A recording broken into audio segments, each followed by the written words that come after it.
26 ప్రశ్నలు అడిగితే మీ దగ్గర దాంట్లో ఏదైనా సమాధానాలు ఉంటాయా? అసలు ఆయన సమాధానం చెప్పొద్దు అంటున్నాడుగా. చెప్పొద్దని చెప్పి అడిగితే ఎలాగా? అది వ్యర్థమైన ప్రశ్నలే కదా. ఫస్ట్ చెప్పొద్దు అన్న తర్వాత చెప్పమని అడగడం అంటే ఇది వ్యాలిడ్ అనిపించలేదా మీకు? అంటే ఏది వ్యాలిడ్ నన్ను అడగండి. సరే ఒక్క నిమిషం అండి. నాతో డిబేట్కి రావాలనుకునే గొర్రె పరిపూర్ణ క్రైస్తవుడై ఉండాలి. పరిపూర్ణ క్రైస్తవుడు అంటే ఆయన ఉద్దేశం ఏంటి? పరిపూర్ణ క్రైస్తవుడు అంటే ఉద్దేశం అంటే మీరు మీ పూర్వీకులు కావచ్చు, మీరు కావచ్చు, అందరూ కూడా క్రిస్టియన్స్ అయి ఉండాలి. మీ తాత తండ్రి లేకపోతే వాళ్ళంటే ఆయన ఉద్దేశం ఏమిటంటే నేను అడిగే ప్రశ్నలకు నాకు ఎవరు జవాబు చెప్పొద్దు చెప్పేస్తారని భయంతో పెట్టాడు. అంటే లేరా అట్లాంటి వాళ్ళు లేరు అన్నట్టు. ఎట్లాంటి వాళ్ళు అంటే పరిపూర్ణమైనటువంటి క్రైస్తవులు లేడు అన్నట్టు. మీకు విషయం చెప్పనా, భారతదేశంలో కూడా పరిపూర్ణ హిందువులు ఎవరున్నారు? పరిపూర్ణ స్టార్టింగ్ నుంచి చరిత్రలోంచి నాకు ఇప్పుడు హిందువులు కాదా ఉన్న వాళ్ళంతా? రాధా మనోహర్ దాస్ ఎవరంటారు మీరు? నేను ఒక్క ప్రశ్న అడుగుతాను. ఆర్యులు హిందువులా ద్రావిడులు హిందువులా? ఆర్యులు ఎవరు ద్రావిడులు ఎవరు? అదే చరిత్ర నేను అడిగిన దానికి మీరు సరే ఆర్యులు ఎవరు ద్రావిడులు ఎవరు అంటున్నా. అసలు మన చరిత్ర మనకు చాలా క్లియర్గా చెప్తుంది. ఇరాన్ దేశం నుండి వలస వచ్చిన వాళ్ళు ఆర్యులు, వీళ్ళు వచ్చేసరికి ఇక్కడ ద్రావిడులు ఉన్నారు. ఓకే, ఇది డైవర్షన్ పాలిటిక్స్ అని అంటే ఇప్పుడు నేను అడిగిన ప్రశ్నకు దానికి సంబంధం లేదు, అర్థవంతంగా వెళ్ళిపోతున్నారు మీరు. అసలు ఇప్పుడు వీళ్ళు అసలు ఆ క్వశ్చనే రాంగ్ అని చెప్పాను నేను. అయినా మీరు అడిగారు, నేను ఒక వివరణ ఇస్తున్నాను. పరిపూర్ణ క్రైస్తవులు అన్నారు, నేను భారతదేశంలో పరిపూర్ణ హిందువులు ఎవరని అడుగుతున్నాను. మీ ప్రశ్న సమాధానం. సరే, ఇంకోటి ఏంటంటే సర్టిఫికేట్స్ క్రైస్తవులు అయి ఉండాలి. ఎందుకని క్రైస్తవులు అయి ఉండాలి? సర్టిఫికేట్ కులానికి సంబంధించింది కానీ మతానికి సంబంధించింది ఎందుకు చేశారు? క్రైస్తవ్యం మతమా కులమా అని అడిగాను నేను. మతమైనప్పుడు కులం సర్టిఫికేట్ దగ్గర ఎందుకు ఈ కుట్ర? వారు తమ పూర్వీకులు హిందువులు కాదు అని చెప్పగలిగి ఉండాలి. నేను అదే చెప్తున్నాను కదా, పరిపూర్ణ హిందువులు ఎవరో ముందు చెప్పమనండి, అప్పుడు మాట్లాడదాం. తమ పూర్వీకులు గొప్పవారు అని చెప్పగలిగి ఉండాలి. నేను చెప్తున్నాను, భారతదేశంలో మన పూర్వీకులు అందరు గొప్ప వాళ్ళే. మీ పూర్వీకులు అందరి అందరి పూర్వీకులు. మీ పూర్వీకులు తను చెప్పేది మీ పూర్వీకులు ఎవరైతే డిబేట్ లేకపోతే తనతో చర్చించడానికి సిద్ధంగా ఉండేవాళ్ళు. అదే చెప్తున్నాను, నా పూర్వీకులైనా మీ పూర్వీకులైనా మన వందే మాతరం జనగణమన పాడగలిగి ఉండాలి. అదే జాతీయ జెండాకి సెల్యూట్ చేయాలి. అంత గొప్ప విశాల హృదయం దేవుడు ఇచ్చాడు. జాతీయ జెండాకి కాదు, ఈ దేశ స్వతంత్రం కోసం పోరాడిన ప్రతి ఒక్కరికి సెల్యూట్ చేయగలను నేను. నాకు దేశమే ముఖ్యం మతం కంటే అని ముందు ఆయన్ని ఆ మాట చెప్పమానండి. మీరు చెప్తారా ఫస్ట్? మీరు దేశమే ముఖ్యం, నేను ఆల్రెడీ చెప్పేశాను, వీడియోస్ కూడా చేశానండి. నాకు దేశమే ముఖ్యం, నా బైబిల్ కూడా అదే చెప్తుంది. నిన్ను వల్లే నీ పొరుగు వారిని ప్రేమించు. నేనేం యూదుని కాదు అంత మొండిగా ప్రవర్తించడానికి, మతోన్మాదంగా ప్రవర్తించడానికి. నేను క్రైస్తవుని. యూదులు మతోన్మాదులు అయితే యూదులు మతోన్మాదంగా ప్రవర్తించారు. Right, okay. ప్రపంచంలో ఎన్ని పుస్తకాలు ఉన్నా వాటన్నిటికంటే మనుషులే నాకు ముఖ్యం అని చెప్పగలగాలి.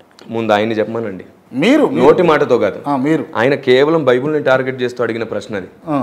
బైబిల్ని టార్గెట్ చేస్తూ అడిగిన ప్రశ్న మాత్రమే అది. అంటే బైబిల్ కంటే మనుషులే ముఖ్యమని అడుగుతున్నాడు ఆయన. నేను అదే అంటున్నాను, అసలు బైబిల్ మనుషుల్ని ప్రేమించమనే చెప్పింది. నేను దీన్ని పక్కన పెడితే ఇంకా మనుషుల్ని ఎక్కడ ప్రేమిస్తా? ఇది నాకు మనుషుల్ని ప్రేమించడం నేర్పించింది దేవుడు. అంటే మీరు ఇది పక్కన పెట్టలేరు, మనుషుల కోసం మనుషుల్ని ప్రేమించడం నేర్పింది గ్రంథం. అలా నేర్చుకున్నారు కదా, ఇంకేం పక్కన పెట్టొచ్చు కదా. ఇది జీవితం బ్రదర్, ఇది జీవితం. పక్కన పెట్టరంటారు. ఎట్లా పక్కన పెడతారు? ఇది జీవం, ఇది జీవం బ్రదర్. సరే, ఆయన కూడా భగవద్గీత మిగతా వేదాలు తెలుసుకున్నాడు, సమాజ సేవకు వచ్చాడు, వాటిని పక్కన పెట్టమానండి. పెట్టలేడే. మరి మతం కంటే మానవత్వమే ముఖ్యం అని చెప్పగలిగి. సేమ్ క్వశ్చన్ అది రిపీటెడ్ అడుగుతున్నాడు. సేమ్. సరే, కులం వాడకూడదు అంటే పేరు వెనకాల తోక ఉండకూడదు. కులం వాడకూడదు అంటే ముందు అసలు ఈ కుల వర్గీకరణ చేసిన వాళ్ళని కూర్చొని ముందు కులాలను తీసేసేయండి. భారతదేశంలో కులమే వద్దు, ముందు దానికి పూనుకోమనండి. మధ్యలో ఇది 11వ ఏమో రాసిందంటే, ఎందుకంటే నేను క్రైస్తవులతోనే డిబేట్ చేస్తాను 50-50 గాళ్ళతో కాదు అని చెప్పి. ఆయన ముందు 100% అని నిరూపించుకోమనండి. ఆయన్ని 100% అని నిరూపించుకోమనండి ఫస్ట్. రాజ్యాంగబద్ధ న్యాయబద్ధ నైతికత కలిగి ఏ గొర్రె పుత్రుడైనా గౌరవ శ్రీ రాధా మనోహర్ దాస్ గారితో డిబేట్కి రావచ్చు. నేను చెప్పినట్లు చెప్పాలి. నాకు నా పూర్వీకులు, నా దేశానికి, నా కుటుంబానికి ఏదో లకారంతో ఏమో రాసి బైబిల్కి అస్సలు సంబంధం లేదు అని చెప్పాలి. ఇప్పుడు ఆయన పెద్దవాడని మీరు ఎట్లా అంటారు?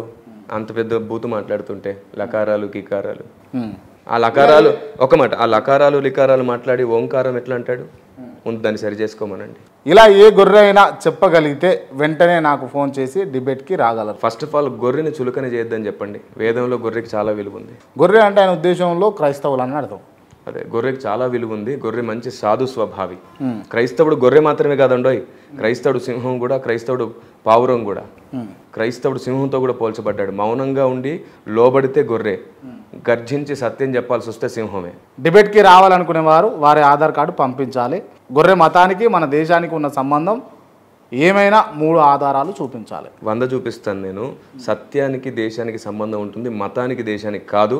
ఆ మాటకు వస్తే ఆర్యులకు భారతదేశానికి ఉన్న సంబంధం ఏంటో చూపించమనండి. క్రైస్తవ వీరుడు బైబిల్ పరిశుద్ధ గ్రంథం, ఇది ఏసయ్య కావచ్చు, ఈయన వేరేది ఉంది, గేసయ్య గాడి బూతు బుక్కు అని చెప్పేసి రాసిండు అన్నట్టు. మళ్ళీ ఇది సరే, ఇదొక అంశము. సో మొత్తానికి ఈ ప్రశ్నలన్నిటికీ మీ దగ్గర కూడా మీరు చెప్పినట్టు ఆయన పెట్టుకున్నటువంటి అవన్నీ వేస్ట్ క్వశ్చన్స్ అండి. అంటే సమాజాన్ని కలిపే క్వశ్చన్స్ కాదు, విడదీసే క్వశ్చన్స్ అవన్నీ కూడా. అసలు నేను చెప్తున్నాను, నిజంగా వైరాగ్యపు దృష్టి ఉంటే మీరు ఒకవేళ ఇది అడగనివ్వండి. రాధా మనోహరం దాస్ గారు వయసులో పెద్దవారు, నేను వయసుని కానీ తృణీకరించను, నాకు ఆ స్పృహ ఉంది. ఆయన అడిగిన క్వశ్చన్స్కి మాత్రమే నేను మాట్లాడుతాను. ఇప్పటికీ ఆయనే అంటున్నాను, గౌరవ దృష్టే ఉంది నాకు. ఆయన గౌరవంగా మాట్లాడి వ్యంగ్యంగా మాట్లాడతాడు, నాకు అసలు ఆ మనసే వద్దు. నేనేం చెప్తున్నానంటే క్లియర్గా చెప్తున్నాను, ఇంత వయసు వచ్చినప్పుడు, ఇంత భక్తి వైరాగ్యం ఉన్నప్పుడు సమాజాన్ని కలపాలనుకుంటాడా, విడదీయాలనుకుంటాడా? నాకు మంచి వాళ్ళు వద్దు, సామర్థ్యులు కావాలి, గొడవ పడే వాళ్ళు కావాలనే ఉద్దేశంతో ఎందుకు మాట్లాడతాడు ఆయన? నేను కొంతమంది పేర్లు అడుగుతా, వాళ్ళకి సంబంధించి మీరు ఓన్లీ 1 వర్డ్ ఆన్సర్ ఇవ్వాల్సి ఉంటుంది. ముందుగా బ్రదర్ అనిల్, రోషం కలిగిన సువార్థికుడు. బ్రదర్ షఫీ, ఇంకా పరిశోధిస్తూనే ఉన్నాడు, ఎంత సత్యం చెప్పినా అర్థం చేసుకోలేకపోతున్నాడు. లలిత్ కుమార్, ధర్మం చేయాలనే ప్రయత్నంలో ఉన్నారు, కానీ చెప్పే ధర్మాన్ని అర్థం చేసుకోలేని సాంప్రదాయాలు చిక్కుకున్నారు. కరుణాకర్ సుగుణ, సేమ్, ఆయన కూడా ధర్మం పట్ల, దేశం పట్ల బాధ్యత కలిగిన వ్యక్తే. తనకు కలిగిన ప్రాచీన కాలంలో, అంటే తనకు కలిగిన గతంలో జరిగిన వాటిని దృష్టి ఉంచుతున్నారు, కానీ వాస్తవ సత్యాన్ని గుర్తించలేకపోతున్నారు. అని రాధా మనోహర్ దాస్, వయసు చాలా పెద్దది, తొందరపడుతున్నారు, ఆవేశపడుతున్నారు, ఇంకా అభిమానం అంటే దురాభిమాన పాపం చేస్తున్నారు, కళ్ళు మూయబడి ఉన్నాయి ఆయనకి. కల్వారి సతీష్, ఒక గొప్ప వ్యక్తిత్వం కలిగిన వారు, ఒక మంచి సువార్థికుడు, మంచి సంఘ కాపరి, సైద్ధాంతికంగా ఎన్నున్నా సరే భారతదేశానికి ఆశీర్వాదంగా మారుతున్నాడు. విజయప్రసాద్ రెడ్డి, ఏదైనా సత్యం అనిపిస్తే మొక్క మీద మాట్లాడేస్తారు. ఉన్నది ఏదైనా సరే, అక్కడ ఉన్న వాళ్ళు ఎవరైనా సరే సత్యం ఏదైనా తెలుసుకుంటే తను వెంబడించే ప్రయత్నం కూడా చేస్తారు. విజయప్రసాద్ రెడ్డి గారి గురించి నేను ముఖ్యంగా చెప్పాల్సింది ఏమిటంటే, ప్రతిరోజు నేర్చుకుని ఇంకా ప్రతిరోజు మార్చుకుంటే ఇంకా గొప్పవాడు అవుతాడు, మంచివాడు. పాస్టర్ విజయ్ కుమార్, మనసు చాలా సున్నితమైంది, దేవుని కొరకు గలమెత్తాలంటే సింహంలా గర్జిస్తాడు, మంచి మనిషి. పాస్టర్ జాన్ పాల్, వాస్తవానికి ఆయన పెద్దగా నాకు తెలియదు, పరిచయం లేదు కూడా. ఈ మధ్యకాలంలోనే ఆయన గమనిస్తున్నాను. ఆయన వన్ సైడే ఆలోచిస్తున్నారేమో, ఇంకొంచెం అందరినీ అప్రోచ్ అయ్యి అన్నీ తెలుసుకొని మాట్లాడితే బాగుంటుందేమో.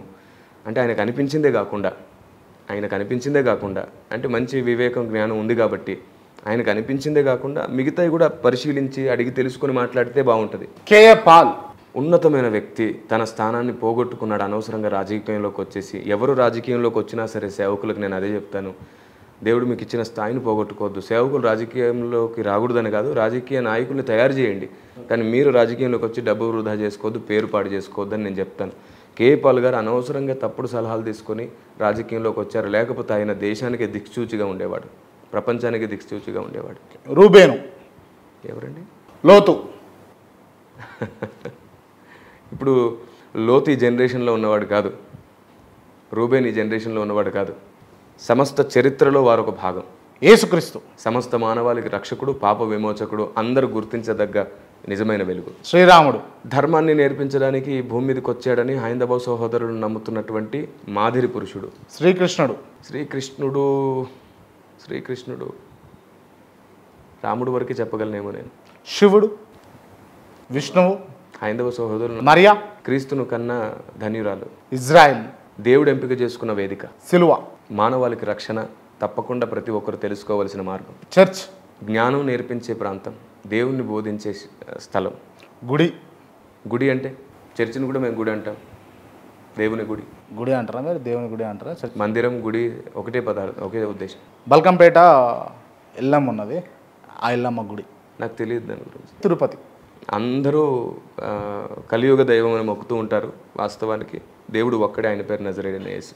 నారా చంద్రబాబు నాయుడు, అనుభవం ఉన్న రాజకీయ నాయకుడు. జగన్మోహన్ రెడ్డి, పేదల పక్షపాతి, తండ్రి కంటే ఇంకా మంచి చేయాలని తపన గలవాడు. Deputy CM power star Pawan Kalyan, సమాజాన్ని ఉద్ధరిద్దామనే తపనతో పరిగెడుతున్న నాయకుడు. కేటీఆర్, భవిష్యత్తు నాయకుడు. కేసీఆర్, ఉద్యమకారుడు. పాస్టర్ కిరణ్ పాల్, అందరూ బాగుండాలని సమన్వయపరచడానికి సమన్వయవాదంతో పరిగెడుతున్న సమన్వయ ఉద్యమకారి, క్రాంతి, అందరికీ వారధిగా ఉండి జర్నలిజంలోనే ఒక కొత్త వెలుగు చూపిద్దామనే ప్రయత్నం చేస్తున్న సంస్కర్త. Thank you so much. Thank you. God bless you.